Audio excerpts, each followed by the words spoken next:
community, which is a critical question that we're all trying to figure out and think about together. So the format will be that Professor Brown will open up with some remarks, and then there'll be a lot of time for discussion and conversation. So before we invite Professor Jonathan Brown to offer some remarks, I also want to show you his latest book. It's a nice, small, easy to read book, cheap, accessible, unlike many of the other academic books that he's written, which are very difficult to read and expensive. And it's called Muhammad, A Very Short Introduction. And it's about the life and some of the teachings of the Prophet Muhammad, peace be upon him. And it's sort of the very short introduction, a very short introduction to a lot of things. So it's part of that series. So please do buy a copy. Yasin, you want to say a few words about Clan Cafe and what we do here? Yeah, I just wanted to welcome everyone to Clan Cafe. For those of you who don't know, Clan means speech or talk in Arabic. And it's basically an event that the Muslim Student Association puts out every week to promote dialogue, to engage students with the difficult issues that are going on in the world and how that relates to Islam. And it's an event that's open to community members, to non-Muslims, Muslims. So I hope that you all come out to more. Thanks. Great. Dr. Brown, the floor is yours.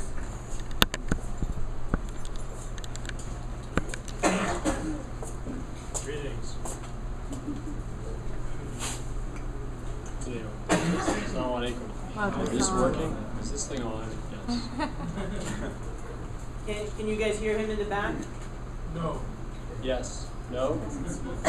Still not? There's a couple of seats up here. If you're having a hard time hearing him, there's a lot of seats up front.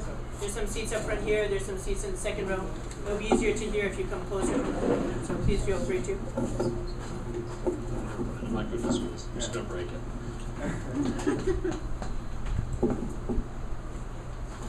No, it's, I mean, it doesn't bother me. It depends if there's feedback.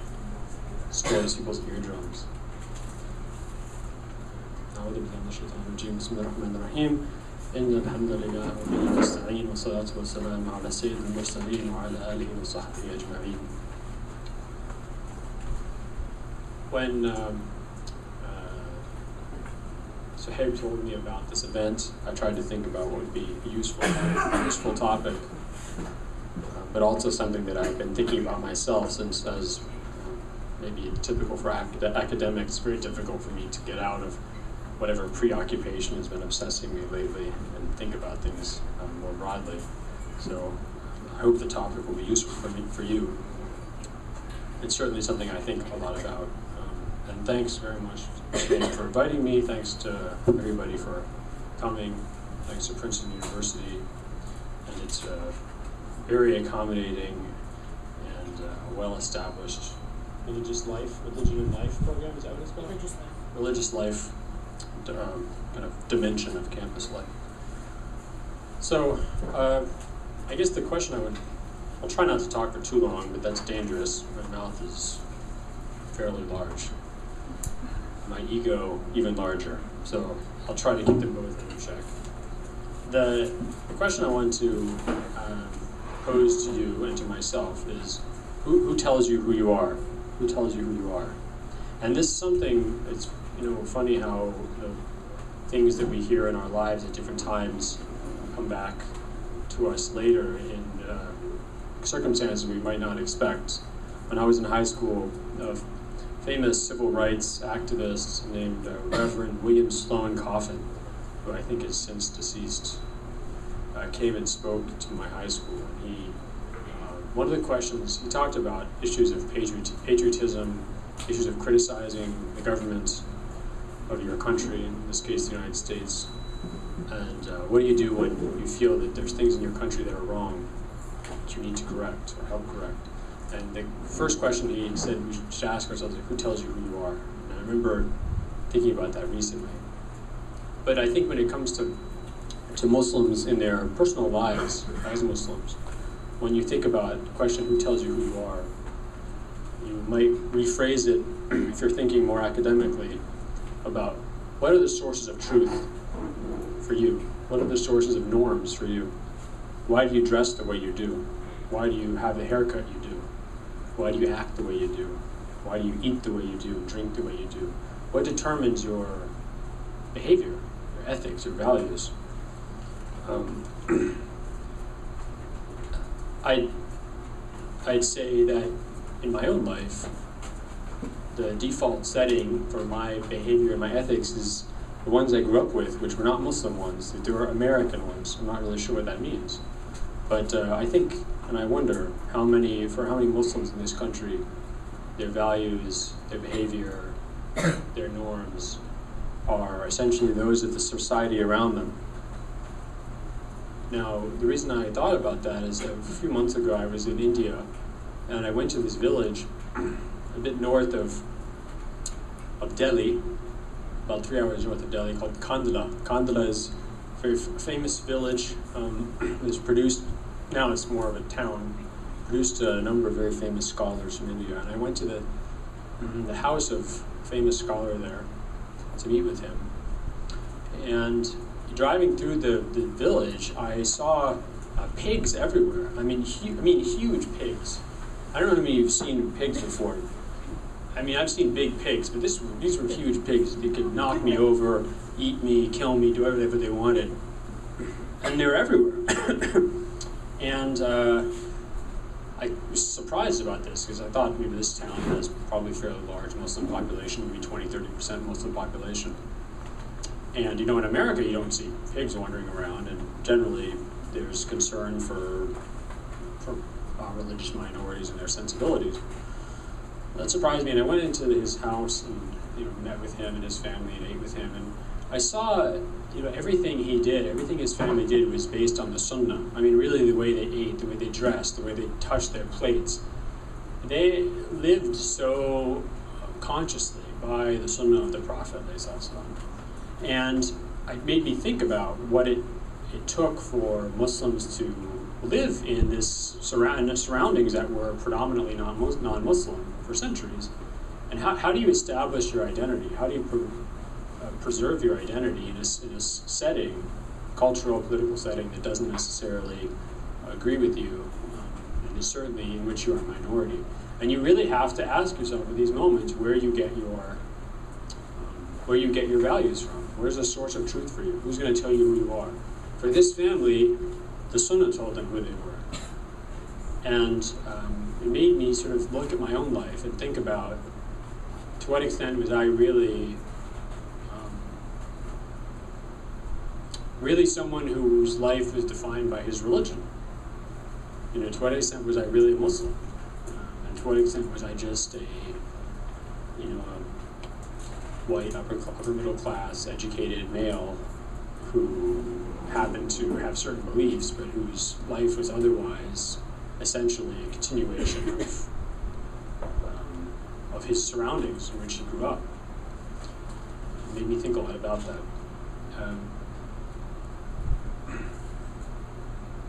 And I think that one of the reasons for that is that, at least in urban, educated America, and I acknowledge very importantly that this is a diverse country and that there are many people in this country for whom this is not true, but I would say that for many people in certainly urban America, well-educated, upper middle class, religion is not supposed to be a dominant factor in your life. In general, the rules for our interaction with each other, whether it's on a daily basis, whether it's in our relationships, whether it's in our etiquette, they don't come from our religion. They come from social norms, whether we get them through movies or TV, or how we're educated in grade school, or from watching an excessive number of James Bond movies or something like that, like I did when I was a child.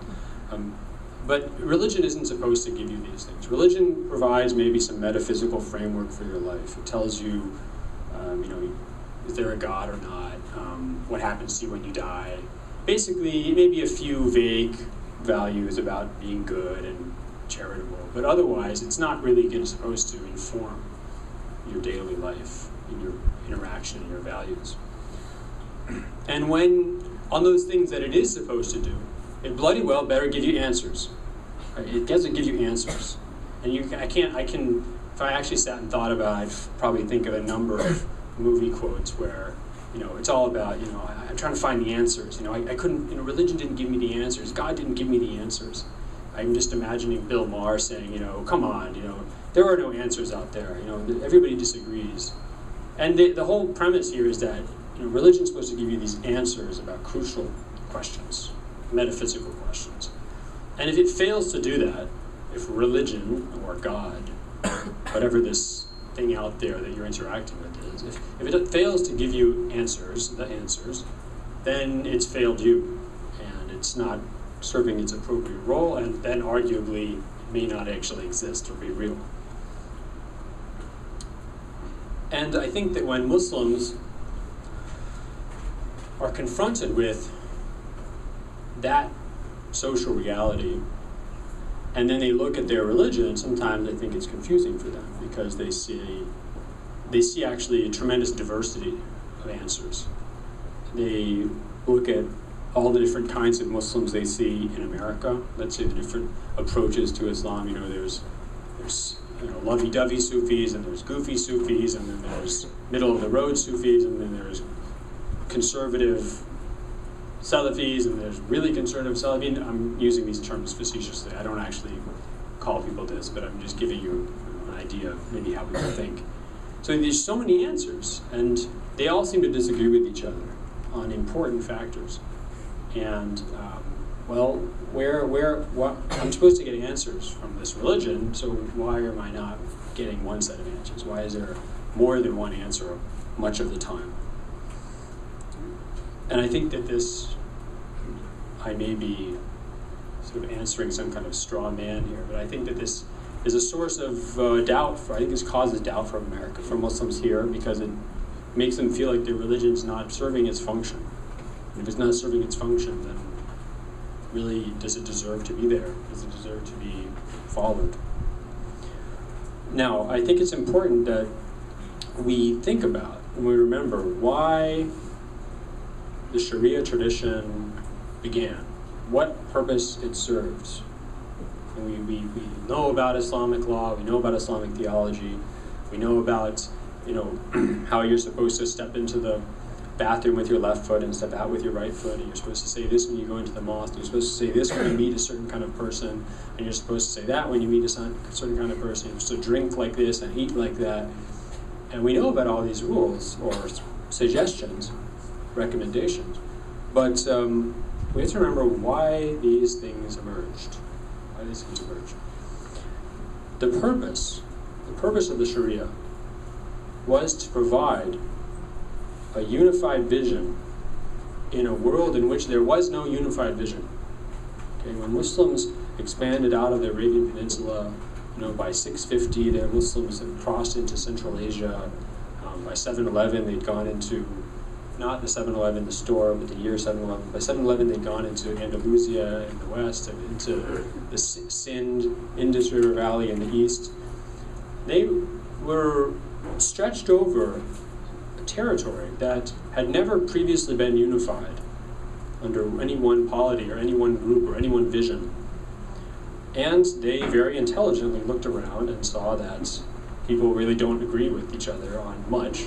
So how do you provide any kind of unified vision in this world, in this bigger world where Muslim scholars were supposed to guide people? How do you tell Muslims who are living now in Marv in Central Asia, and some living in North Africa, and some living in Egypt, how do you tell them how to think about values and God and what pleases God? So the Sharia tradition was supposed to create, it was almost a civilizational project. It was a civilizational project. It's supposed to create answers, give people answers. Now,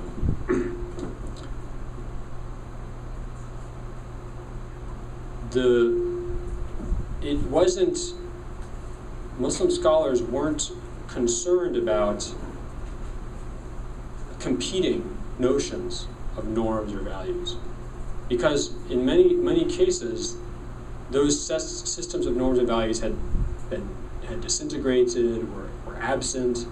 And so today when we think about Islamic law, we think about, well, in America we have a legal system. We have a state's legal system and a federal legal system and all sorts of other things. We have the norms, we have university regulations, we have general American urban norms for interaction with each other. And then maybe we carve out a little place in our life for our Islamic values and how Islam affects our life. It's a very small part of our life, or at least a very small part of our legal universe, our normative universe. When the Muslim scholars were articulating schools of law and the Sharia, they didn't have that. They didn't have that. And therefore there wasn't an anxiety about, how do we justify this system of law or values in the face of competing ones? Because they were providing infrastructure where none existed. And they also weren't concerned when there was more than one answer. Because their attempt was their project was to find a ruling, find some way of evaluating every conceivable action, every conceivable belief, every conceivable statement.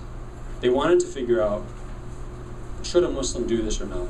What is this? What is the standing of this act or this belief in God's eyes? Does this please God or not? Excuse me. And they understood that this was a probabilistic enterprise. This was an enterprise where people were going to come to different answers. Two individuals, both with the same intention, the same good intentions, would look at the same sources and come up with the same Quranic verses or the same Hadiths of the Prophet or the same understandings of the Sunnah of the Prophet and come up with very different answers. And this wasn't a cause of anxiety because they didn't assume that there was just one truth on everything, that there was always one answer because religion only gives you one answer. They understood that they were going to interpret these scriptures differently. But the important thing was they were providing answers for somebody. They were providing answers for their local population. They were providing answers for those who came and asked them questions. And they understood the diversity of the interpretations that they produced. They understood that there were people who completely disagreed with them in another region or even in the same city. But this didn't cause them anxiety because they knew they were all engaged in this common enterprise of providing answers for their population when there otherwise was not any kind of unified system of norms or laws. What the result was is a system of laws and belief that has as its center, or at its center, certain unchanging core beliefs and values. Now, we can call these things, in general, they're called thawabit, things that are firm, plural of thabita, thawabit. Or sometimes they're called wa'imam min ad-din bid-durura, things that are known essentially as part of the religion. Things that are known essentially as part of the religion. And these things are very few. These things are very few. If you go back to scholars like Imam Shafi'i, he says that the things that people agree upon are the usul ad-din, laysa al-furu', the principles, the basic principles of the religion, not the details. Things like their 5 prayers a day. Things like zina is prohibited. Things like getting drunk is prohibited. Not just intoxicating beverages, because some people believe that certain intoxicating beverages were actually okay to drink as long as you didn't get drunk. Intoxication is prohibited. These are the basic things that everybody agrees on. And they might disagree on any number of interpretations. Things like there's only one God. Things like that Muhammad is the last messenger of God. Right? Things like you can't say that God exists in this world. Things like you can't say that God, looks like a human being. Right? These are things that are thawabits. They don't change. They're agreed upon by all. And around these, you have sort of expanding outward in more and more diversity, more and more probabilistic, less certain sense, are al-mutaghayyirat, things that change. The details of inheritance law, the details of ethics, the details of how you're supposed to act towards people on the street, the details of how you're supposed to dress, the details of how you engage in transactions in the market, the details of exactly how you pray. Do you put your hands like this or like this or like this? Do you raise your hands in the middle of the prayer when you come up from the ruku or not? These are all things that are disputed and disagreed upon. And they coexist, and there's no problem with them. Now, how do we, but they're all based on a common aim. The common aim of these scholars, which is to answer the question of how do we live as Muslims? How do I live in a way that pleases God? Okay, now, what does this mean today for us? How do we know what the thawabits are? How do we know what these core beliefs in our religion are? Especially, or core values, especially in the light of the questions that are presented to us from within our religious communities, from outside, the criticism, let's say, of the authenticity of hadiths, the fact that sometimes we find hadiths or we find Quranic verses that seem to clash so clearly, so loudly with what we might consider either scientific realities. This doesn't really happen much. Or what happens more is clash with what are considered accepted norms in the West, in the modern world. Things that are seen as human rights, things that are seen as proper and correct and moral in our society, and grand Quranic verses or hadiths that seem to be barbaric or immoral in the eyes of many. How do we know what's the fixed and firm parts of our religion when we are presented with these kind of waves of objections, which cause, in turn, inside us, waves of doubt?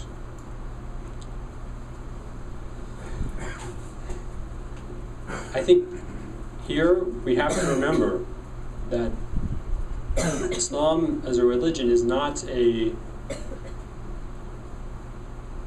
set of answers. It doesn't give you sure answers for everything in your life. It gives you a lot of options for many things in your life, and it gives you answers for a few things. And we need to remember what those thawabits, those things that are known essentially as part of the religion, are.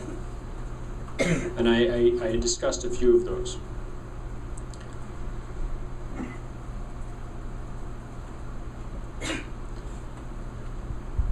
We have to remember what the rules are, the basic rules are that Muslim scholars have followed in interpreting their religion, in reading the Quran, reading hadiths of the Prophet, and trying to figure out how to define the religion from these sources. Because if we remember what these rules are, it I think, solves a lot of these crises and helps answer some of the questions that are presented to us. First of all, are things that are known essentially as part of the religion, things you have to believe or do or not do as a Muslim, to be a Muslim. These things can only come from certain sources. But I mean, when I say certain, I don't mean certain sources and not others. I mean epistemologically certain sources, things that give you certainty.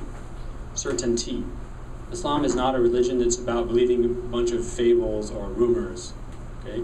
The Quran is historically intact. Recently, a Princeton PhD graduate, we were talking about this earlier, Behnam Sadiqi, wrote a great article in which he actually edited and presented this text of one page of a mushaf, a copy of the Quran from Yemen, which is very early. It's from the time of Uthman, around the time that the Quran was actually promulgated.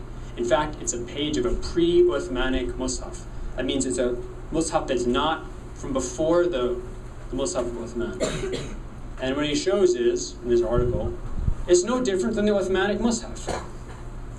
The differences between it and the Uthmanic mushaf are no different between the different Uthmanic mushafs that exist or that we have reports about. So, the Quran is historically certain. Whether you believe it's revelation or not is not my problem. This is something that everybody has to decide. But from a perspective of a historian, this thing goes back to the Prophet, has not changed since that time. This is historically certain for Muslims. There are some hadiths of the Prophet that are so widely reported, so omnipresent in every single source of law and ethics we have from going back to the beginning of Islam, that it's inconceivable that this was a forgery. There are certain customs that were passed on so comprehensively, so widely, like the prayer 5 times a day, that this is also epistemological certainty. This is certain knowledge. Now, these are the things you have to believe, you have to accept. Things that are not given to you by certainty, you don't have to accept. Okay, you don't have to accept. Now, you may be committing a sin by not accepting them. You may go way out on some weird limb. You may be called a heretic. You may be called a sinner by other Muslims. And they may have every right to call you that because you're maybe believing something that's very questionable.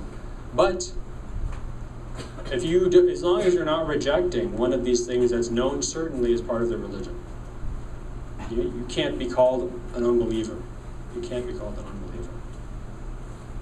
So the reason I'm telling you this is not because I'm encouraging you to adopt some bizarre understanding of Islam and say, it's okay, I'm still a believer. That's not what I'm trying to say. What I'm trying to say is that the way that Muslim scholars understood their religion was not something where you're either in or you're out. You have to accept all these principles and all this world that we're giving you, or else you're not really part of it. This is based on people who understood the notion of evidence, that evidence has to be convincing, that people don't just base their understanding of God and how they worship God and their values on something that they're told as a kid, or some book they're given and told that this is your religion. It has to be convincing evidence.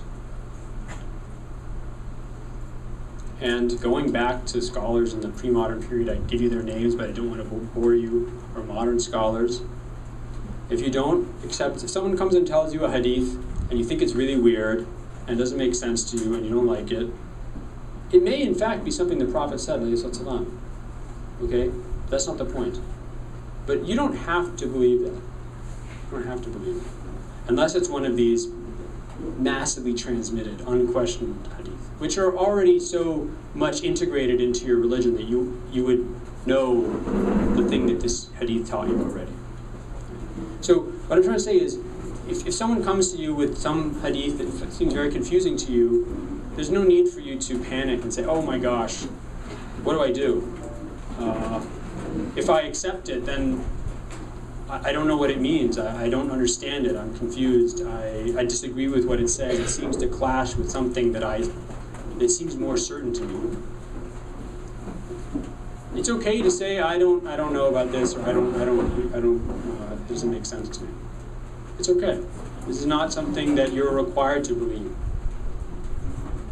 You may then find out later that there's actually a perfectly reasonable explanation for this hadith, that in fact it's wise, that it adds to your understanding of the religion positively. Right? Just an example of this is the hadith that says in Sahih Bukhari that says that women were created from a bent rib of Adam, and if you try to straighten them out, you break them. So if you have to enjoy them as they are. And people get very offended by this hadith. Who's offended by it? Is anyone honest? Can be honest? You're offended by it. Okay, I applaud your honesty. People, Lord knows how many times I've been asked about this hadith. And I used to think, oh, this is really problematic. I don't know what to do about this. And then I was watching, I think it was some comedian, I can't remember, stand-up comedy. And this comedian started talking about how, women do this and men do that.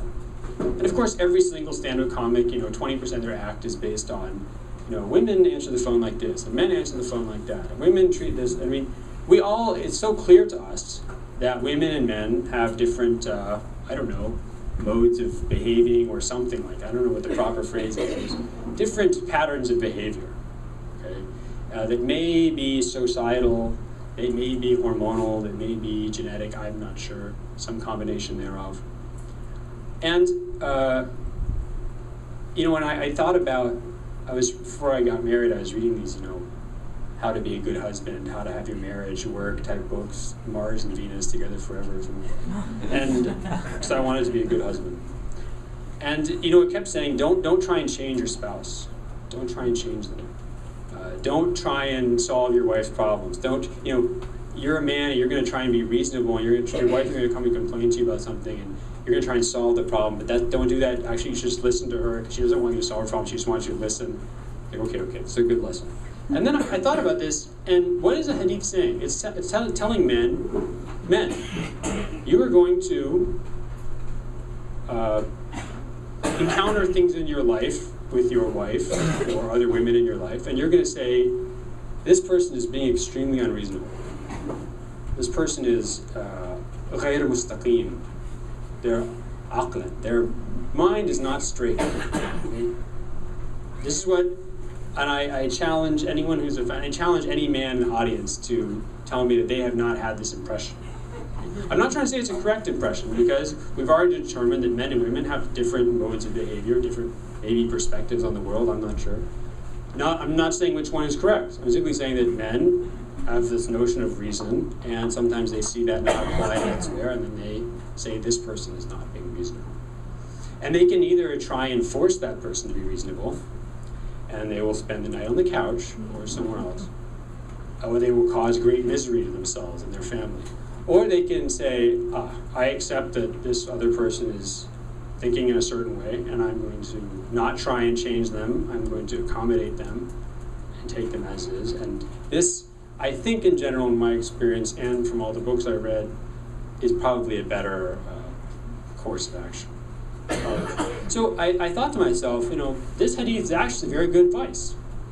And there's other people, I'm not the first, I later found out I was not the first person to come to this insight, unfortunately. I can't patent this and write my own hadith commentary.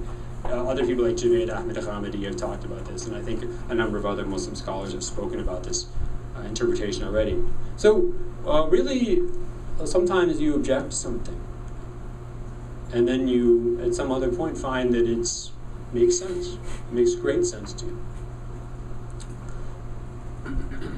But the point still stands, which is, just because you're Muslim doesn't mean you have to believe every single thing Muslims tell you, or every single thing someone tells you is part of your religion. Even if they say a hadith says this, say, well, I'm not so sure about that. I don't know how to process it. Thank you very much for your nasiha, for your advice, and let's go our merry ways. The second thing, this is very important, is that individual Quranic verses, individual hadiths, always exist in a context. Okay? The Prophet ﷺ taught his religion for 23 years. Imagine all the things somebody says in 23 years. Imagine all the bizarre contexts they find themselves in, all the specific instructions they give to one person, all the general instructions they give to another, all the times they change rules for their community based on changing circumstances. You go back and you take one snippet of what they say and you try and look at it in isolation. It's going to be very difficult to understand. You have to look at it in the context of the larger scope of their teachings. The same thing with Quranic verses. And this is something that Muslim scholars knew from the very early period. Sometimes people get examples of this from Muslim scholars. They say, Imam al-Ghazali said this, or Ibn Taymiyyah said that. And I would always say to myself, well, al-Ghazali died in the 1100s. Ibn Taymiyyah died in the 1300s. By that time, they'd been able to figure out what was what. What about the early period? Well, actually, as far back as we have evidence, as far back as we have books that exist in the Islamic tradition, Muslim scholars understood this immediately.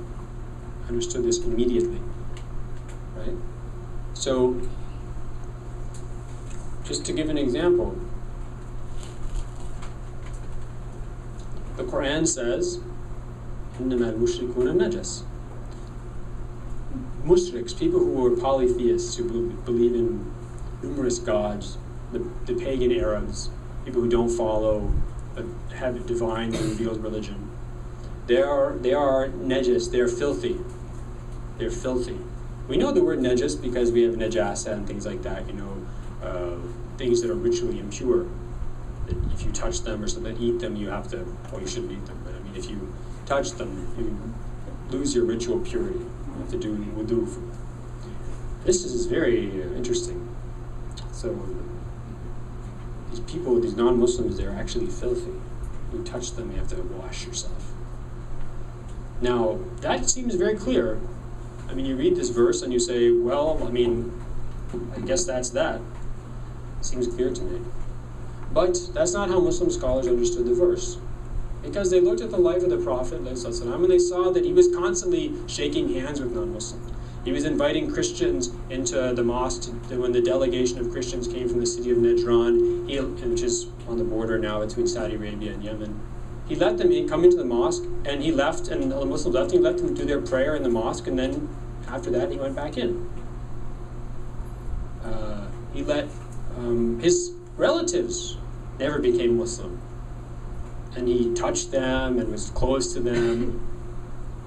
So we know from his own life that this verse can't possibly be taken literally. And that it has to be referring to their beliefs. It has to be referring to something other than the literal meaning. What could it be? Their beliefs are impure for Muslims. Their beliefs are problematic for Muslims, which is, guess what? Not surprising. Muslims think that people who have other beliefs are not on the right path. Just like Christians think that people who have other beliefs are not on the right path. This is completely expectable from anybody who believes they have the truth in a religious tradition to think that others may not be so close to that truth.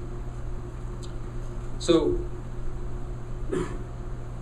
we have to remember that any verse of the Quran or any hadith that you're presented with has to be interpreted within the greater context of the Prophet's teachings. So in that verse I gave you before, Muslim scholars later developed this principle of what's called taharat al-adami, the purity of human beings. Human beings are pure. A human being, their tears are not filthy. Their saliva is not ritually filthy. That's just by fact of being a human being, right? And they understood that verse I mentioned before in light of that principle. So, those are some, I hope, pieces of constructive advice or reminders for Muslims today in the United States and elsewhere who are asking themselves, who tells you who you are? And I will be happy to discuss this or take questions or have tomatoes hurled at me, just not so hard. I don't know how you do that. Great, thank you, Dr. Brown. In typical Princeton fashion, we'll have the first few questions go to university students, and then we'll open it up to the wider audience that is here. So maybe the first 2-3 questions. You can ask me other questions too. And you can ask other questions beyond the scope. JJ, yeah. How do you reconcile like all of the different, I guess, sects of Islam? How do you? Because when people come to you and ask you, so why is there Shiism and then all these different partitions of Islam? Then what do you answer to them? So then, like, what's the ultimate truth then? If all these people are kind of following a different path, but they're all claiming the same thing. Well, I mean, just repeat the question. Yeah, the question is, how do you explain the different sects and sects in Islam? When someone comes and asks you, well, how are there different? There's Shiites and Sunnis, things like that. I mean, I would say to them that you have this moment. Muslims believe that there's this moment in history, the last moment in history, when God communicates with mankind through revelation, through direct message sent to a messenger, a prophet. And it would be great if we could all have, online chat help with some prophet who, we had a question, we could just ask our smartphone to answer and directly communicate with the divine or something. That doesn't happen. Once the Prophet is gone. Once he dies in 632 of the Common Era, it's up to the Muslim community, it's up to his followers to try and understand his message. And they disagree, not surprisingly. People disagree on everything. They disagreed in part because they had different, they recalled different teachings in his life. So Shiites, what became, let's say, Imami Shiism, some people believe very clearly that he had wanted his family, especially his son-in-law and cousin Ali ibn Abi Talib. He wanted that Ali ibn Abi Talib was the person who was going to lead the community after him, not just politically, but more importantly, religiously. There was Ali ibn Abi Talib who understood the religion properly and who would teach it to others, who would lead the community in its understanding of what God wanted from them. And others said, that's not clear to us. We don't think that's the case, but that's what he wanted. We think that there was no one person who is supposed to lead religiously. And right there you have a huge disagreement, politically and more importantly religiously. And then within that, okay, well I remember the Prophet said this. Yeah, well I remember he said that, but he also said this another time.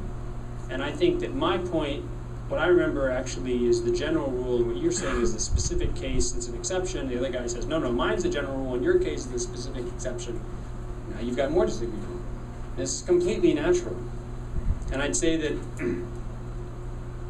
if there weren't disagreements,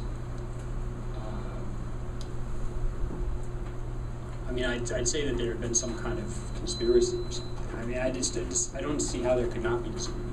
But all these people, as long as they agree with these fundamental things that are known essentially as part of the religion. Is that Raj? Long time no see. You owe me Encyclopedia entry. Sorry.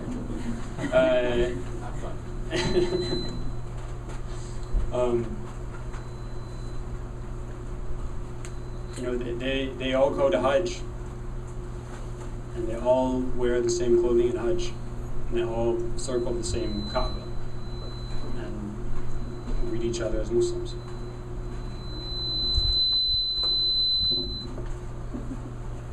Yes. So, what is the methodology to determine this thawabit? And the reason that I'm asking this question is, wherever you look in the Islamic world, there are certain small sects that behave so differently from the majority that the majority labels them as non-Muslim or non-believers, and they have major differences. Right? Some of them might not even pray as the majority of Muslims pray. Like they would interpret prayer in a very mystical way. Or some of them might not accept the fact that Prophet Muhammad is the last prophet.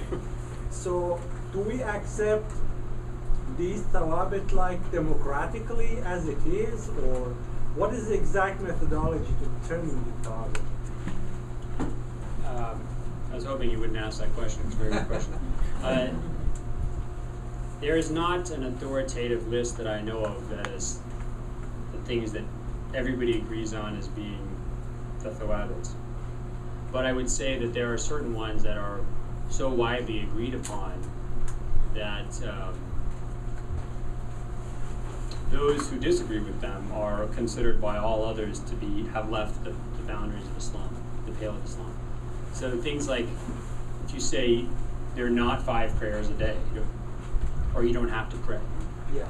or that it's actually okay to drink alcohol as much as you want, or that there is a prophet after the prophet. These things, if you get the vast majority, 99.999% of Muslim scholars, whether they're Sunnis or Shiites or Kharijites or anything, if they all agree that that tentative faith is unacceptable, then in effect you've found something that someone who has violated one of the thawabit and has left the community. So, there's not, Muslim scholars have a tendency to say that the things that are the thawabit are what I think is the definition of the religion. It's very similar to what their own personal practice is, but more often, I'd say, and I know this sounds kind of condescending, but I don't mean it to be so. You find a surprising maturity about people who are willing to say that, other people, I completely disagree with them, but they are not saying anything that makes them an unbeliever. And they have not left these core principles.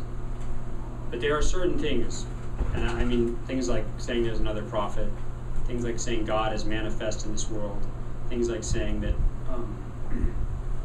something that's one of these absolute core practices like prayer or fasting during Ramadan. You say you don't have to fast during Ramadan.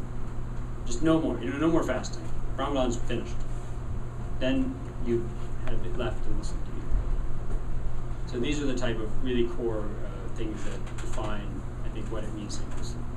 So it's mostly consensus based. It is consensus based. So it's too. not like if we had like a big sect that would say, okay, you don't have to pray, and they were like 20%, 30% of the Muslim population. That would still not make them right? So I mean, this is a good point. You're saying, what happens if 90% of Muslims suddenly decide that they don't have to pray anymore?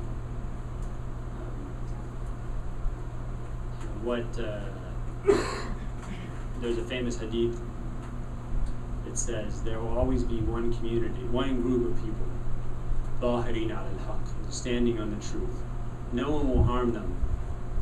Not any of those people who forsake them will harm them until God's command comes, till the end of time comes, the day of judgment. And of course, everybody thinks that they're this group. But I mean, the idea is that there'll be a time when everybody will turn against the religion.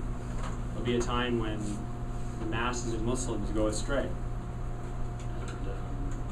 But that doesn't make it right. And one of the rules, when I talked about the rules that kind of control understanding of the religion, one of the rules is that you can't contradict the evident meaning of a text, like a Quranic verse. You can't violate its evident meaning without some reason. So when I gave the example of that verse that says polytheists are filthy, why do we not take this verse literally? Because we have evidence from the life of the Prophet that says we shouldn't take it literally. There you go. Now let's say you have another verse which says, there are many, let's say, verses that say that there's only one God, or that says that believing that Jesus is the Son of God is a serious sin. That God, the heavens and the earth tremble at this statement of attributing a son to God. And we want to say, this is really intolerant. This is not good. We need to try and get rid of this understanding. There's no evidence. I mean, you would not have any evidence from the tradition, the Islamic tradition, that suggests you can abandon the literal meaning of this verse. So, the fact that you can't break with these core texts of the Quran and the massively transmitted hadiths without some strong evidence from the Islamic tradition to do so, that controls, provides some structure to the boundaries of the community.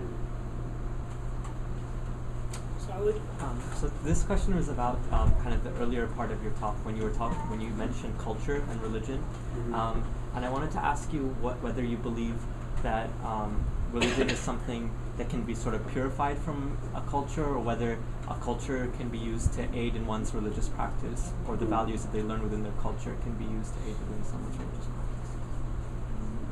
The question is, can religion be purified from culture, or can culture be used to aid religious practice?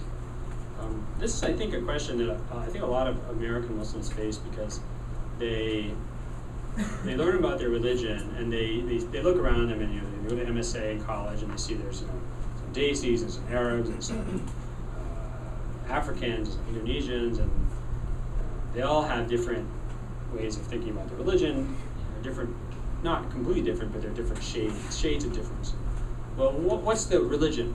I mean, what's the Islamic part? Let's get rid of culture. Let's figure out just what Islam is, and let's all do that.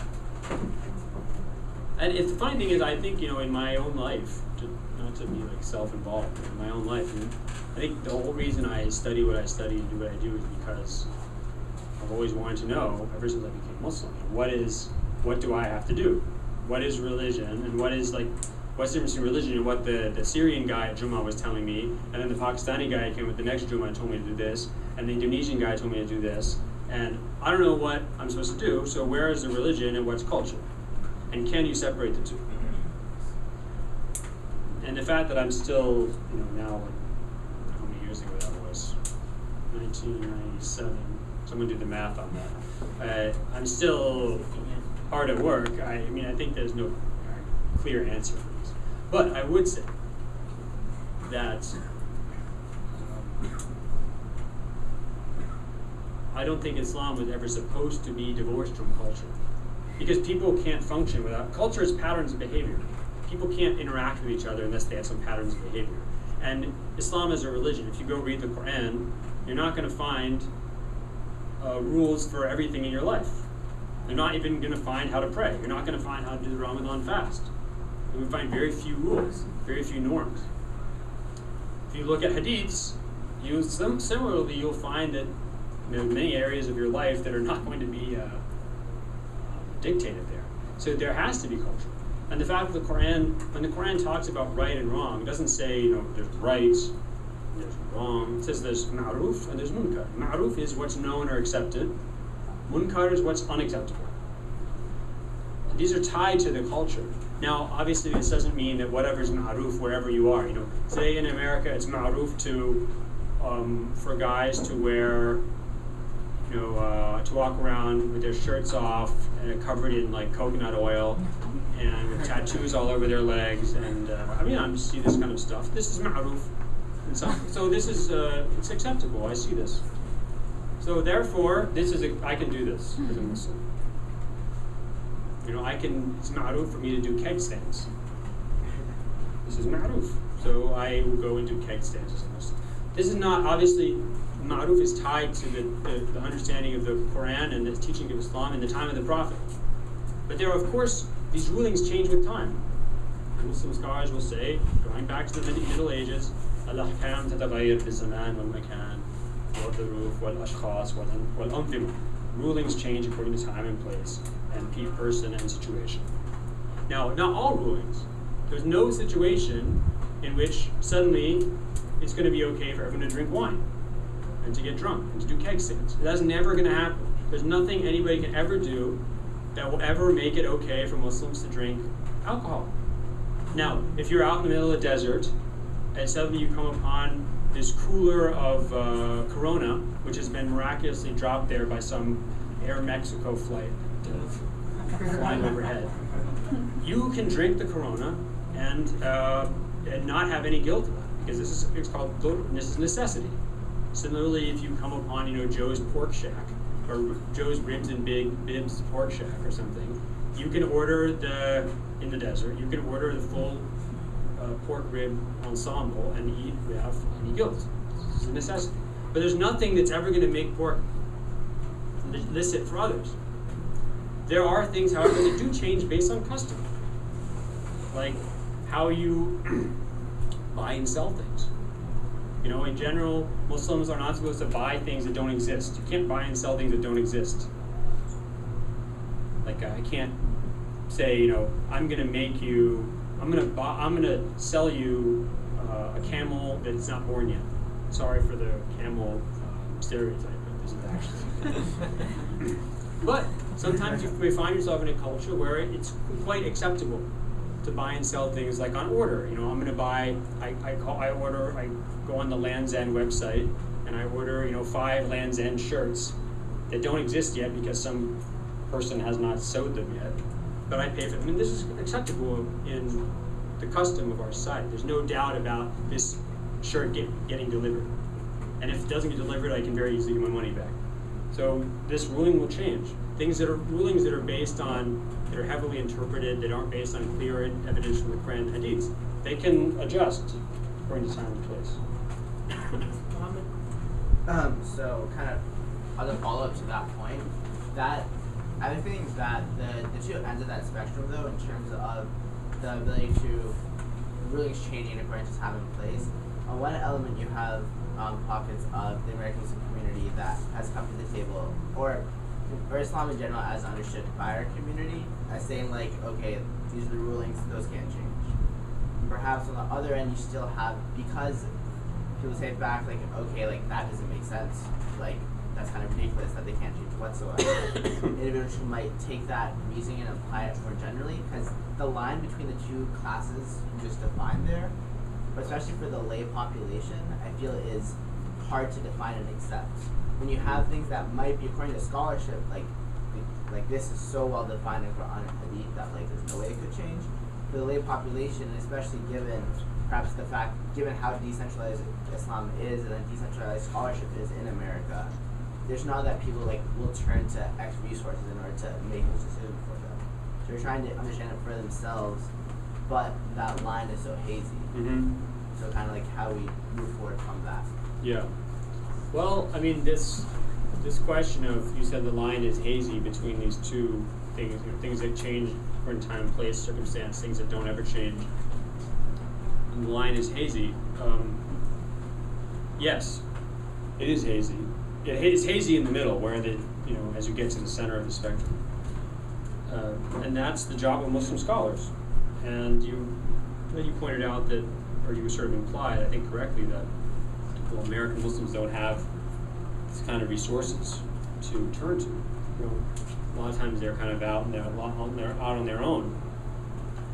But one, I think that there are a lot of scholars in this American Muslim community now, whether it's people like Hamza Yusuf, or Zaid Shaker, or Sherman Jackson, or Yasser Najjas, or others. I mean, there's a lot of scholars like Ingrid Mattson, former head of Islam, who can be turned to, and who have a lot of lectures on the internet or DVDs you can buy and listen to in your car and things like that. DVDs, I don't know, whatever people use, whatever the thing is people use nowadays. So I think that the resources are much more even than when I first became Muslim, as I said, in 1997. So sometimes I think that maybe they don't want to consult scholars. That's, a lot of times American Muslims are,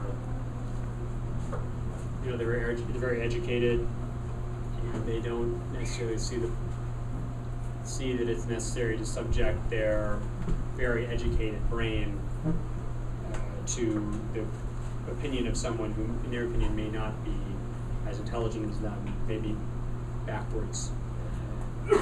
And sometimes those people are unintelligent, sometimes they are backwards. But then I think it's incumbent upon American Muslims to try and find someone who's not. They shouldn't. I think that it's very important that there's a principle in Islamic thought, yusadu an kulli ilmin. Every science, you ask the people who know that science about it. You don't go to a gardener to get medical advice. You don't go to a doctor to get gardening advice unless you happen to also be a good gardener. And you shouldn't go to, it's not every Joe Schmo who knows how to understand the sources of religion correctly. So you have to put in effort to find those people that you trust and you respect as a scholar. We'll open up the discussion now, starting over here. Yeah. Imagine, Islam has been translated to a matriarchal society, a feminist-friendly society. What aspects would be different? I mean, imagine you had to write that book. What would you write in that? The question is, how would Islam be different if it was transmitted through a matriarchal society? Matrilinear or matrilineal society? Feminist-friendly, yeah. Feminist-friendly I society? mean, something like that. Like Sweden, Scandinavia. Never been there.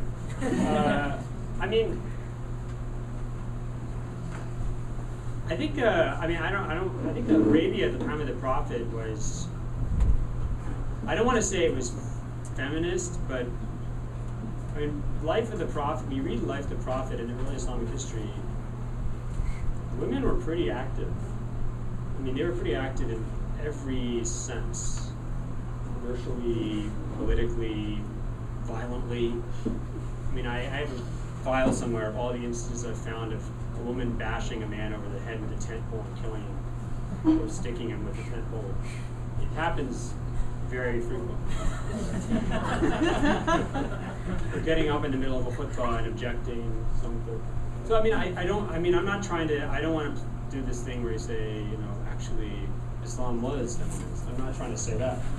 I'm simply saying that I really think it depends on how you define feminist society. I think that if you have a society that erases gender distinction, as some feminists would argue that that's the correct way to live is to erase gender as a distinction.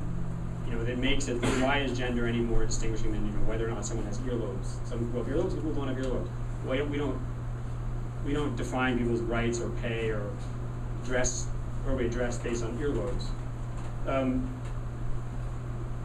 Muslims, their religion makes it very clear that there are distinctions that are based on gender. There are distinctions about what your rights and obligations are. There are distinctions about how you should interact with one another. And that can't be erased without erasing the religion. I mean, we can be very critical about how women are treated in many Muslim countries. We can be endlessly critical about that, justly and justifiably endlessly critical about that. I think we can also be endlessly critical about how women are treated in the United States. And I don't want to try and deflect. I'm not trying to deflect criticism from Muslim treatment of women. As I said, we can discuss that. But oftentimes the people who level those criticisms, the assumption is that, well, the way that women are treated in this country or in Sweden, this is actually the correct way. I mean, I look at, I was talking to some of my students about this the other day. I mean, I look at, why is it wrong for a woman to cover her hair? Why is that so wrong? But it's completely fine to say we have a culture where women are subjected to images. Or just looking on Jezebel, you can see this great story about touch-ups done to Victoria's Secret ads. I was not looking at the Victoria's Secret ads. I was found because last year there was an article on H&M. H&M, the clothing store, was actually just computer generating the bodies of the models for the clothing. I mean, they look so real. You would never know they're computer generated. I mean, you have a society where women and men, by the way, are constantly bombarded by images of not just perfection, of like non-existent perfection. And then women drive themselves crazy and are miserable their whole lives trying to live up to that. And men are taught from a young age that it's their constitutional right to have a wife who looks like this. And the second your wife doesn't look like that, well, you're not happy anymore. And since me being happy is the only important thing, I need to go and cheat on my wife or something like that, or divorce her and get another wife who also won't look like that. So I mean, I guess my problem is the assumption, unspoken assumption behind a lot of these questions is that why can't Muslims be more like us? Well, I'd actually rather have my daughter dress modestly and not let men abuse her sexually or treat her badly. They demand that she be respected as a person. I'd rather have that than have her go out and feel like she has to ruin her life and not eat and throw up in the bathroom so that her body can be something that it can never be, and be a miserable person because she's not attractive. I don't have a daughter like that. I'm just imagining. God, I mean, it terrifies me. Yes. Two questions. In reference to your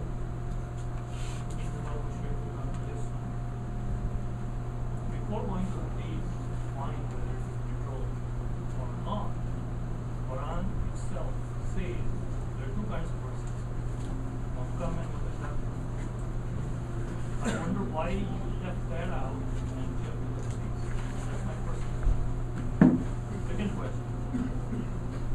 It's not problematic that there is a certain hadith found in the Bukhari. What is problematic? case that Bukhari is presented very nearly equal to Quran. It's called Sunni. And you said Muslim scholars have been very honest in the very early days. Bukhari died in 256. We are living in 2020. For just 1,000 years, why has that heretic work stopped? Why didn't it continue so that the discussion has come out more logical? Those are my questions. Okay, fair question. First question was why, when I mentioned the verse about polytheists being filthy, why did I not talk about the Quran's? No, alongside that. I mean, I brought up the Hadith instead of referring to other Quranic Exactly. verses that, provide more concrete explanations of, let's say, human value or something. Because that's when scholars talk about this verse, they don't associate it with another Quranic verse, they associate it with instances in the life of the Prophet. That's why. We could also talk about verses in the Quran where they understand it as not being literal due to other verses in the Quran. So that's just a function of the example. Second question is, why is it that Sunni Muslims treat this book of al-Bukhari, which is a Hadith collection, for those of you who don't know, written by a scholar, compiled by a scholar who died in 870 of the Common Era. And he says, you said that since that time, Muslims have just sort of said that this book is authentic and they haven't questioned it. That's not accurate, because Muslims questioned Bukhari's book from the second he wrote his book, and they continue to question it to this day. And I'm not even talking about non-Sunnis or modernists or people who, I'm talking about totally legitimate Sunni scholars have questioned the contents of that book since the day it was written. They continue to do so up until today. And people don't know that because, especially in the modern period, because Muslim scholars are so sensitive to the fact that hadiths are being criticized so widely in very invidious, trenchant ways. I mean, deep criticism goes to the root of the hadith tradition. They look at the books of Bukhari and Muslim as these kind of bastions that need to be defended. They don't want to. It's like, it would be like airing dirty laundry. You don't want to air dirty laundry to people who are going to take advantage of that. So that is what has caused the satanic verses. That is what has caused the satanic verses. The book or the phenomenon, the entire phenomenon, not just the Rushdie book. What do you mean? There was a book in India that was published, The Colorful Prophet, Nila Rasul. It was all collection of hadiths from Bukhari and Muslim. And the guy was killed by an 18-year-old, and the British hanged him for murder. And he was celebrated. That's interesting. Where's Nabil? It should go in your dissertation. Wait, when did this happen? I didn't know about this. Early 1900s. Fascinating. I would love to. I am surprised that you don't know. I don't know a lot of things. I know where I'm parked. The point is I think your example, what you said proves my point. Okay. People criticize Bukhari's book, right, left, and center, for many centuries. And then, surprise, surprise, the Muslims in India in the early 1900s are living under British colonial occupation. They a few decades past a rebellion in which both sides were subjected to and carried out brutalities on the other, but in which it became eminently clear that Muslims were in no way able to control their lives militarily and politically in the subcontinent. They were living, some Muslim scholars said, even in non-Muslim, they were living in Dar al-Harb, non-Muslim now, yeah. right? And a lot of Muslims were saying we need to be just like the British because that's the only way we're going to survive. And other Muslims were saying, no, we can't. We need to keep being like we are now. We need to keep being real Muslims. it's not surprising that in these kind of extremely tense situations, in which what it means to be Muslim is being contested so fundamentally, that surprise, surprise, somebody comes out and criticizes something, or even says something that 100 years ago previous had been no problem, is killed for that. It's because it's not about the book. It's about what the book means. It's about authentic Islam being threatened. Now, obviously, I don't agree with that, what that person did, killing the author. I don't think that's Islamically He is acceptable. celebrated. Oh. Even today, in poetry, he is celebrated. That's very interesting. I'm eager to hear this. But I mean, this is oftentimes when you My point is, yeah. if we had been working analytically with Bukhari Muslim all along, That's not true, this though. I'm sorry, but that's not. We have to, let's think about this. They were working analytically. What happened with this guy has nothing to do with Muslim scholars. It has nothing to do with whether or not Muslim scholars are critical. It has to do with the fact that Muslims are being, in this case, they've lost political, religious, cultural control of their lives, and the very definition of what it means to be Muslim is being threatened on a daily basis. And in that situation, I mean, a couple of years ago, and if anyone, I've been trying to find the name of this author, so please, if anyone knows it, tell me. A couple of years ago in Egypt, a journalist wrote an article in a newspaper, in a journal in Egypt, that the Prophet, he just mentioned the Prophet was not born circumcised. Okay? So, he said the Prophet was not born circumcised. He was so heavily attacked. I think he was dismissed from his position. It was really important. Now, you look in the medieval period, and Muslims they don't care if someone says he's circumcised, born circumcised or not born circumcised. In fact, the majority, the best opinion, I think, is that he was not born circumcised. He was born regularly with a foreskin, and he was circumcised, as according to Arab custom. This wasn't a big disagreement. Okay, one or the other, not a big deal. Suddenly you take this in the context of a world where people are attacking Islam, attacking the Prophet, Muslims feel besieged, their identity is besieged, their religion is being disrespected, and I don't even need to go into the example of this movie and all the other things we know very well. But suddenly something that had no consequence 200 years earlier becomes life and death. And that has nothing to do with Muslim scholars, it has to do with cultural, political, societal challenges that are beyond any one people's control. Yes, sir.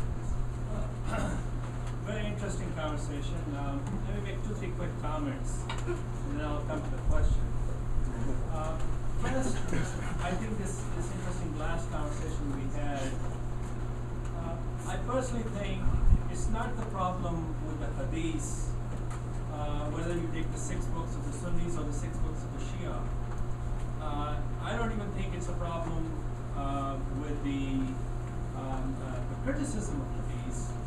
I think the problem is when some people take Hadith, which is, shall we say, not consistent or not directly in line with Quran, and then turn it around and say, this is the religion and you must believe it because if you won't, you are not.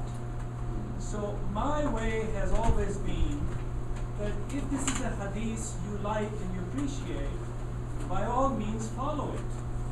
You want to have your women in a tent, put them in a tent. But don't come and tell me that I need to put my woman in the tent. And that's the difference, the way I look at it. Because, and I think that's where the Muslims have failed. It's not the criticism of I was reading some of your writings, it's not the isnad, it's not the matan that's a problem. It is the imposition of hadith which may not be consistent with Quran. So then jumping to the other question that was raised, and I think this is where, which you are also alluding to, that any time a community is under siege, they tend to rally. That's why Hasidic Jews, when they think that they are under constraint, they can walk around Brooklyn wearing an overcoat in 100 degrees heat. And it's consistent because that's how they feel that they need to adhere strongly to their own tradition. And Muslims, in the big example that you had in the beginning, that's how they wind up. And then moving to the conversation, I'm jumping to the comments because I want to get them out of my system. We all need that. The comment on the Muslims thinking that this is the right way of doing it, and they're the minority and they want to pray their own way, etc. We have an example of that, and that was in Pakistan, where the Ahmadis decided they were going to have their own prophet. And they were splitting hairs on the definition of prophet of Khatm al-Nubuwwah. I mean, they just wound up into this whole nonsensical conversation of saying, well, this is what Khatm al-Nubuwwah means.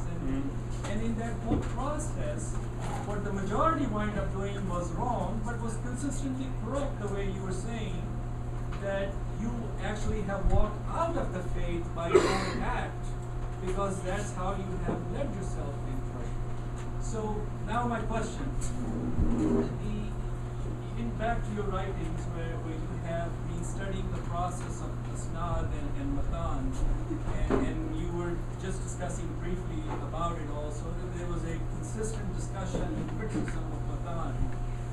Share with us, or at least for my benefit, what really jumps out in your study where you find that this discussion about Matan or this criticism about Matan, because that is how I look at it also. If the Matan is not consistent with Quran, I have respect for the Hadith, but I am not saying I'm obligated to follow it. Yeah, I mean, I think that what jumps out to me about the way that Muslims, so the gentleman's asking about Muslims criticizing, looking at Hadiths, and they see the meaning of the Hadith, and they feel that it's problematic or contradicts the Quran or contradicts reason or contradicts empirical reality, and then do they reject the Hadith or not? And I think that in general they were very hesitant to do that.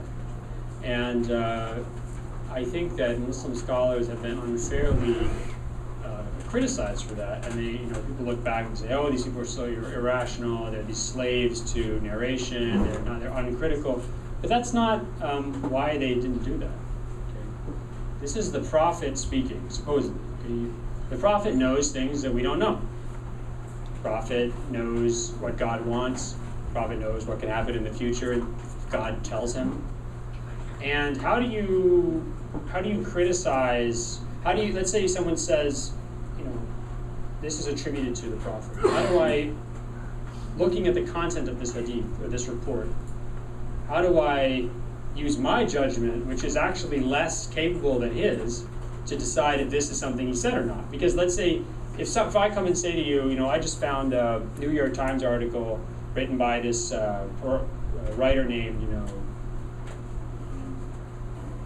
Harry Potter or something, that he's predicting that a couple years ago he predicted that some guy named Barack Obama was going to come and win the presidency. Now you'd say that's nonsense. Okay, this is obviously made up, someone forgery, because people don't know the future. But guess what? Prophets know the future. That's a problem with. So if the prophet says, "I've looked into hellfire and I saw that the majority of people in hellfire are women," which is authentic hadith, you can say, well, I don't like that very much. That's not fair. Why are there more women in hell than men? This is a sexist religion. But how the heck do you know who's in more, what percentage of people go to hellfire? There's no possible way you can know, or I can know. What we're acting on is this notion that we have now that women and men have to always be treated exactly the same. But guess what? I'm pretty sure that there's not equal number of men and women in the U.S. prison system. Unless you have exactly, I don't know how many human beings will have been alive by the time the world ends, but let's say 20 billion men and 20 billion women exactly. If there's 20 billion and one women and there's 20 billion men, then there's more women and men in hellfire. Unless you have exactly the same number, then there's going to be more of one than the other. So my point being is that Muslim scholars were always very aware that the human reason is limited. Human reason is not just limited, it's always actually governed by custom. When we think about what we think is reasonable or unreasonable, this is based on our custom, based on what we know at the time. 100 years ago, we would have said it's ridiculous that someone could go up and float around the stars and go and land something on another planet and go to the moon and walk around. Now it's normal. They say it's ridiculous that you could have little devices that transmit any information you want to you immediately, right? And so they were very cognizant of their limitations. Sometimes they did criticize the contents of hadiths when they found they just didn't make any sense to them.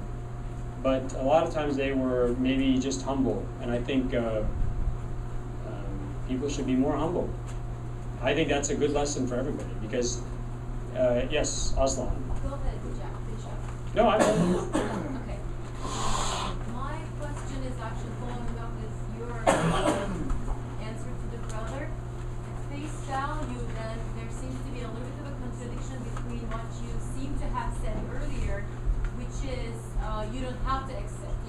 For example, this bent bone example, how you were saying was problematic for you. So you were saying, even though you did say, I'm not suggesting go off on a tangent in the deen, but you were still saying, unless something is mutawatir, unless something has been part of the deen or it's the Quran, you don't have to believe. So how do you then reconcile this? You don't have to believe it's for this reason, but then again, the scholars were cognizant. So could you, I'm sure. Yeah, that's a good question, but thanks for asking that because what I meant to say is, I would, myself as a scholar, I would.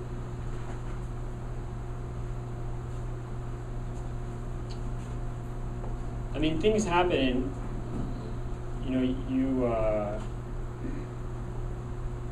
Things happen to you sometimes that are so insane. You tell other people, no one would ever believe this. I don't know, the time that Ron Paul handed me my coat in the airplane. That happened to me, and I say that, and people, that's ridiculous. Or other, like just the other day, I was walking on the street next to Donald Rumsfeld. Things like that. Weird things happen, and all sorts of coincidences. And tell other people, and they seem outlandish, but they happened. I would say that in general, it's better to recognize our limitations. However, we shouldn't go and act on, anytime someone says, oh boy, I just saw downtown they're giving away gold balloons in the Princeton court or something like that, you should go right now and drop everything you're doing and go do that. But I think it's important to maybe be more humble. Now, having said that, what I meant is that you don't, if you want to be humble, that's fine. If you don't have to. On these non-core things that are not absolutely certain historically. You're not required, if you want to say, I, Jonathan Brown, know everything in the world, and my brain and my sensibilities are the ultimate determinant of what's right and wrong in this universe, and therefore when you come and tell me something and I don't agree with it, I'm going to tell you to get stuffed. If I want to do that, I can do that as a Muslim, as long as I don't say it regarding something that is historically certain. There is the criteria, the lack of certainty. Well, both lack of certainty and lack of interpretive certainty. So something that is like the Quran is historically attested. There's no doubt about historical reliability of the Quran. There is, let's say, doubt about interpretation. So someone comes to me and says, polytheists are filthy. How can you have just hugged your mom? I'm a Muslim. Historically, it's certain. The interpretation is not certain. Okay, that actually right? helps me. So unless someone can give you something that is both in its attestation, its attribution certain, and its interpretation certain, then you're not obliged to. But you didn't mean to say, even if we have certainty as much as we can that this is a Sahih Hadith, and let's say the interpretation has been given, let's say in one way, I can't think of an example. You're not saying just because it's a Hadith, you don't have to accept it. No, I am saying that. If someone comes and said this hadith is in Sahih Bukhari, and it's very clear in its meaning, you have to accept it. I can tell them no, I don't want it. Even if you knew. Yeah, because it's not massively transmitted. It's just Sahih. It's not. I might be a sinner for doing this. I might be a heretic for doing this. I might be way off and doing something idiotic, but you can't say that I'm not But Muslim. you can also say God is three. I mean, you can't do anything. No, you want. can't. No. What I'm saying that, then your definition of I can say that isn't necessarily, it's your freedom to say it. Because I don't see the difference. No, because it depends. What I'm saying is you can say it and still be Muslim. You can say anything you want in theory, I guess, but you might end up, Buddhist. But then you did say I'm not sinning. Yeah, but sinning is not a problem. Sinning is just, committing bad deeds. It's not moving you outside the boundary of Islam. You don't become a non-Muslim. Okay, so you're basically saying that You can sin. I might, drink an entire bottle of Yeah, I Johnny understand. Walker Blue Label or something every night, and do God knows what else, and still be Muslim. As long as I Okay, don't you're say talking about it's allowed for me to getting drink out an of entire Islam or bottle. not. That's Yeah, what you're exactly. talking about. Okay. sin. It's a great takeaway. Keep in sin. Yeah. Sorry. No, I mean just because I think we would like to walk away. By the way, I enjoyed your discussion. It's the first time I have attended or listened to you. And thank you for coming here. Very, very intellectual discussion. I guess this last point about the sinning part. I personally, I think I understand, but is everyone clear? I mean, I don't think he's saying we do not understand. I mean, You might end up roasting in hellfire for eternity and have cirrhosis of the liver. But that doesn't mean you're not Muslim. Oh, well, actually, you wouldn't roast in hellfire for eternity. You would roast in hellfire until your sins have been burned off, and then you would exit hellfire and go to heaven as a monotheist, to be very clear. But what I'm trying to say is that there's a difference between making a mistake as a Muslim in your beliefs and making a mistake as a Muslim in action, on one hand, and saying someone's not a Muslim on the other hand. I think my point is that I think a lot of times Muslims feel that they're confronted by something about their religion that they're confused about, or they don't feel comfortable accepting. And they may be totally wrong in that reaction. They may be arrogant, and they may be motivated by all sorts of silly sensibilities. But as long as they're not rejecting something that's both certain in its attribution and certain in its interpretation, then they can't be said to have left the boundaries of our religion. I mean, you might disagree with them. You might say, "Buddy, you're really wrong. You're so far out there. I don't want to talk to you anymore." It doesn't mean. I'm sorry, I didn't mean to cut you off. No, it's okay. Thank you, Doctor, for coming in and addressing us today. And I just wanted to ask a question about what you just said. Is there a distinction made between not accepting it personally between you and God, or not accepting it and calling others also not to accept it? So am I considered a sinner who will roast in hellfire for just a temporal amount of time, if I just keep it to myself? Or is that distinction made? I mean, that's an interesting question, actually. I mean, like, let's say this is getting really into the weeds, but let's say you,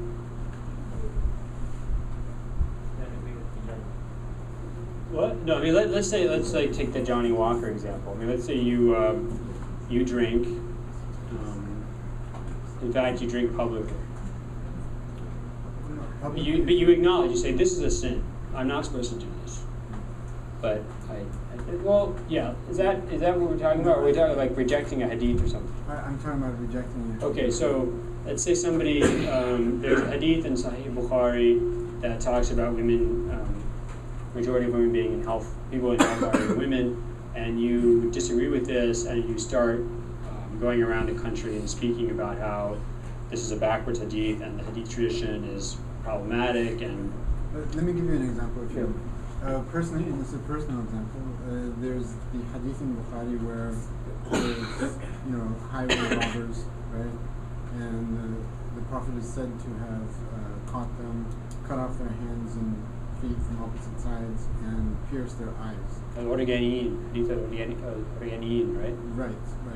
So a hadith like that, even with Sahih Sanad, might not set well with someone, to say the least, Now, if I make a big deal about this and blog about it and, call others to rejecting it, that's one thing. But if it's just between me and God, I say, you know, Yeah, well- I'm going to suspend judgment. I'm not going to reject it, Yeah. but I'm just going to suspend judgment until I get a better appreciation or a better understanding.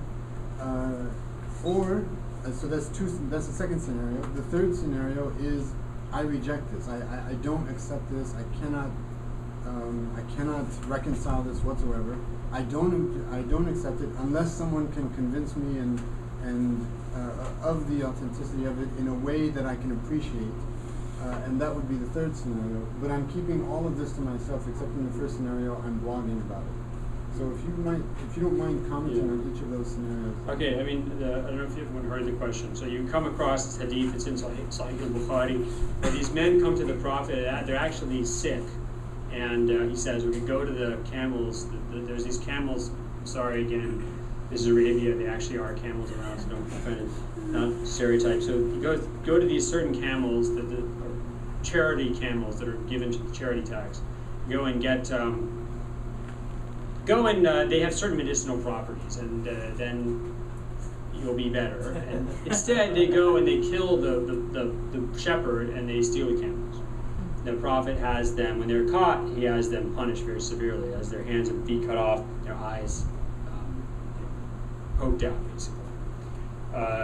And this is an unusual punishment. And so Hisham was saying, what happens if you read this and you, I just can't accept this. I can't accept the Prophet would do this. One situation, you say, I don't believe this happened. And you keep it to yourself, whatever, I don't believe this happened. The other situation is you start... you suspend judgment. You suspend judgment. Say, I don't know, maybe it's happened, who am I to judge, etc., etc. The third situation is, I really find this unacceptable, and I gotta talk to people about this. I gotta go and I gotta blog about this. I'm gonna try and change people's understanding, show people they can't read this and believe it. Now, and this is... If you don't mind speaking about the sanad of this hadith before... Well, I don't know the sanad. I mean, I know there's people have talked about it, but I don't recall any significant criticism. That's just my I could be wrong. It's in the Qutb as far as I know. It's in the Qutb. Yeah, I mean, it's what? Yeah, so the question is, what happens? If you go out and start kind of blogging about this and you start an NGO designed to prevent people from being treated like this? What happens to you? Now, I'm not a mufti, but based on my knowledge, and I could be very wrong, you can think about it in two ways. One is that Muslim scholars historically, going back to the classical period until this day, they tend to say that if you're mocking the Prophet, let's say you don't believe a hadith, you start making fun of the Prophet, you start making fun of the hadith in a really disrespectful way that suggests that it's really kind of the Prophet and the idea of hadith and his sunnah, the Prophet's precedent altogether, you're mocking, this would make you not Muslim, because you're mocking the Prophet. You can't insult the Prophet. You cannot insult the Prophet. Okay? Now, however, if you are saying, how can we accept this hadith? We have a religion that says that, the human body is supposed to be respected. We have a religion that says you can't kill people in a way that is disproportionate to the crimes they've committed. We have I can give you all these great Islamic teachings from the Quran, the Hadith, that show that this Hadith really is not accurate. That's fine. I mean, now, many Muslim scholars know this. If you read the books of the Egyptian scholar Muhammad al-Ghazali, died in 1996, I'm just giving you as an example because he really does this kind of stuff, the way he talks. He just gives you a hadith. He says, this is just ridiculous. Think about this. This can't be acceptable. I mean, how can we possibly accept this? Now, he's a Muslim scholar. He's a highly educated, accomplished, trained Muslim jurist. And he does this. Now, I think that is totally acceptable. It has always been totally acceptable. If your argument is if you're rhetorically demonstrating the absurdity of a hadith for the purpose of improving people's understanding, he might be wrong, but what he's doing is not illicit or something. Or defending the Prophet. Yeah, or defending the Prophet. Now, I guess the difference would be what happens if you're not a properly trained Muslim jurist. You're simply, some know-it-all like me, who's sitting at home in his pajamas and angry about something. Then, I'm not sure. I'm not a mufti, so I don't want to pronounce what this person's status would be. But what I'd say is that I don't think that that's problematic, because I think that this person is just doing an uneducated version of what Muhammad al-Ghazali was doing, what any number of Muslim scholars have done in the past. But I would probably, if I were to talk to this person, I would say, have you considered these other ways of understanding the Hadith? Have you considered this and that? And try to maybe lead them to a better understanding. Maybe they're right. Maybe they make a convincing point. Let me make that example. Wait, hang on. There's other people. We have to be fair. But the other two scenarios. Everybody question? The other two scenarios. Right? Yeah, go ahead, brother. Yeah. And this kind of goes along with the same question, because it seems like based on the discussion that Islam does welcome pluralism, but I feel like we've been talking about it as though it exists in we discussed obviously that the job is the context of that, but I mean, there are real repercussions to these differing interpretations, and whether it is just a blocker, I mean, that, like, it really is never about, especially nowadays, I don't feel like it's ever just about that blogger, seeing him and blog. I mean, he has an audience. Almost everyone nowadays can have an audience, just via social media and stuff, right? So, I just feel like, how does the Muslim community like to reconcile all of these different interpretations? Like, no one is able to say with certainty, like, this is, the right way, but everyone is trying to say that. So, It's a sort of $64,000 question about, well, if everyone's out there blogging, everyone has audience, everyone has equal voice, then how do you know who to listen to, and how do you control those people who are off mouth, spouting nonsense? Historically, there's always been people who spout nonsense, and you can try to educate them, but ultimately you can't do much about it. everyone feels like they need to educate the other person to come onto their level. Yeah, it's a marketplace of ideas. It's a marketplace. That's a fact of life. That's a fact of life in Islamic civilization. In fact, how does somebody follow one scholar and not another scholar? Because that one person convinces them that they should be followed, and another person doesn't. But the question is, how do I know? How do we prevent people from, or how do I know when someone is preaching something that is outlandish, maybe? And I would go back to this general rule, which is that, you have the Quran, which you can access and read freely. You have any number of manageable collections of Hadith. I don't recommend reading Hadiths, by the way. I don't think people should read Hadith collections. It's just not helpful for them. You can read books like the 40 Hadiths of An-Nawawi. You can read small... What? Yeah, books that are created for normal people to read. If you read a big book of Hadith, you're just going to be extremely confused. It'd be like trying to read the constitutional notes of the Constitutional Convention or something. Very bizarre. But when someone's saying something that seems to break with what's clearly the evident meaning of Quranic verses, and the general understanding of the religion as it's been taught by the plurality of scholars throughout history, then you should be suspicious. Now, sometimes it might be correct. Sometimes Muslim scholars make mistakes, and they all make mistakes. They make mistakes en masse, not necessarily all of them, but there are gross errors in the way that, let's say, women are treated in mosques in South Asian Muslim communities. Okay, the fact that women are not space is not made for them in the mosque.